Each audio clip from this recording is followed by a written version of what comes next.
Actually before the నేను చాలా ప్రశాంతంగా ఉన్నాను, హ్యాపీగా. సరే ఓకే, అంతా బాల్ అటువైపు ఉంది అనుకున్నానా? చెప్పు. బిఫోర్ ద రిలీజ్ అందరూ అఖిల్ గారి పర్ఫార్మెన్స్ గురించి మాట్లాడతారు, అంటే ట్రైలర్ విట్నెస్ చేసిన వాళ్ళు అందరూ అండ్ ఇండస్ట్రీ పీపుల్ కూడా. అండ్ మ్యూజిక్ డైరెక్టర్ అన్నారు, మీరు ఫస్ట్ ఆడియన్ ఏ ఫిలింకైనా. మేము రేపొద్దు నుంచి వెళ్ళడం చూస్తాం. మీరు ఫస్ట్ చూడగానే లైక్ రీల్స్ వైజ్గా చూస్తుంటారు కదా, అఖిల్ పర్ఫార్మెన్స్ చూసి మీరు విట్నెస్ చేసింది చెప్పండి. అదే బికాస్ 99 కొట్టి ఒక 5 బాల్ వేస్ట్ అయినా ఒక 100కి వెయిట్ చేస్తాం, అవుట్ అయిపోకూడదు, డెఫినెట్గా కొట్టేయాలి, ఆ 1 రన్ తర్వాత సెలబ్రేట్ చేయాలనుకుంటాం కదా, అదే ఫీల్. సో ఇప్పుడు 99 కొట్టేశాడు, రేపు ఒక్కరోజు ఒప్పుకుంటే 100 కొట్టేస్తాడు. సో మాకంతా క్రికెటే, మాకు అన్ని రిలేషన్, ఎవ్రీథింగ్ రేటింగ్ విత్ క్రికెటే. స్టూడియోలో కూడా అన్నీ అంత క్రికెట్ జోన్లోనే ఉంటాం, అంత కంపారిజన్ విత్ క్రికెటే ఉంటుంది కాబట్టి. సో డెఫినెట్గా ఫస్ట్ డే చూసేసినప్పుడే వి అండర్స్టాండ్. నేను అఖిల్ గారికి స్క్రిప్ట్ చెప్పిన తర్వాత నందు నా దగ్గరకు వచ్చాడు స్క్రిప్ట్ చెప్పడానికి.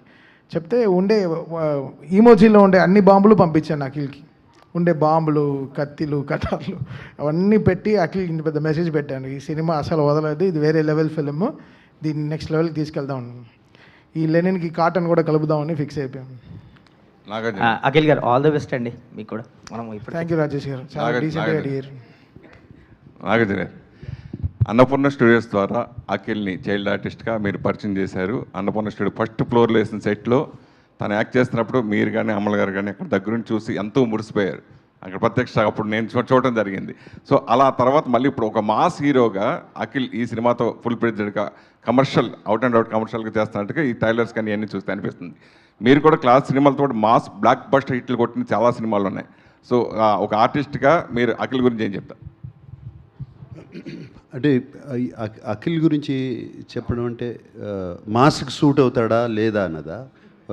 మాస్ సూట్ అవుతుంది అంటే మీరు చిన్న చైల్డ్ ఆర్టిస్ట్గా ఇంట్రడ్యూస్ చేసినప్పుడు ప్రొడ్యూసర్గా మీరు అప్పుడు ఇంట్రడ్యూస్ చేశారు కదా, మళ్ళీ ప్రొడ్యూసర్గా ఇప్పుడు చేస్తున్నారు కదా, సో దాని గురించి.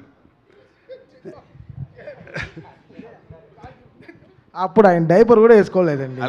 అఖిల్ గురించి అఖిల్ అడగలేదు, నాగార్జున అడిగాను, నాగార్జున గారిని అడిగాను, పిల్లాడు నేను నాగార్జున గారిని అడిగాను. నేను మీరు అడగండి, అప్పుడు మురిసిపోయింది చూసి ఇప్పుడు యాక్టింగ్ చేయాలి డైరెక్టర్ గారు. బికాస్ నా రిలేట్ అవుతున్నాను, బికాస్ నేను కూడా అప్పుడు సుశీంద్రికి వర్క్ చేశాను. నేను కూడా షూటింగ్ వచ్చాను అప్పుడు, నేను అందుకోసం అడిగా. సరే మీకు నాకేంటండి, సరే కానీ ఇప్పుడు ఏం కావాలి? నాగార్జున గారు చెప్పండి సార్, చైల్డ్ ఆర్టిస్ట్గా మీకు ఏం కావాలి? తెలిసి నీ క్వశ్చన్ నాకు ఇంకా అర్థం కాలేదు. ఒకటి ఏంటంటే మెయిన్ ఏంటంటే అప్పుడు తెలిసి తెలియని వయసులో తను చైల్డ్ ఆర్టిస్ట్ గా బాగా చేస్తేనే మీరు మురిసిపోయారు. రైట్.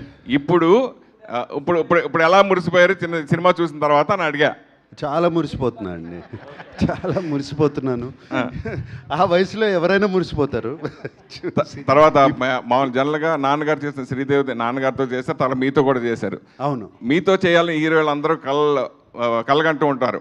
రేపు భాగ్యశ్రీ కూడా మీతో చేయాలని ఉంటుంది. ఒకవేళ చేస్తానంటే మీరు చేస్తారా? ఇవి తన్నే అడగండి, నన్ను అడగద్దు. మీరు యాక్సెప్ట్ చేస్తారా అని అడుగుతున్నా. భాగ్యశ్రీ గురించి మాట ఎత్తారు కాబట్టి ఈ అమ్మాయి గురించి చెప్పాలి. She's extraordinary in the film, really really extraordinary. ప్రతి ఫ్రేమ్ బిగినింగ్ టు ఎండ్. నేను మొన్న స్టేజ్ మీద కూడా చెప్పాను, ఈ అమ్మాయి కోసం యుద్ధాలు చేసేయచ్చు, అంత బాగుంది సినిమాలో, అంత బాగా చేసింది. And she was very good. And Bhagyashree from our whole team, thank you. Akhil నాన్నగారు ఎన్నో సాహసోపేతమైన క్యారెక్టర్లు చేశారు, అలాగే ఈ సినిమా ఎస్పెషల్లీ ఎన్నో రిస్క్ సాహసోపేతమైన క్యారెక్టర్లు చేశారు.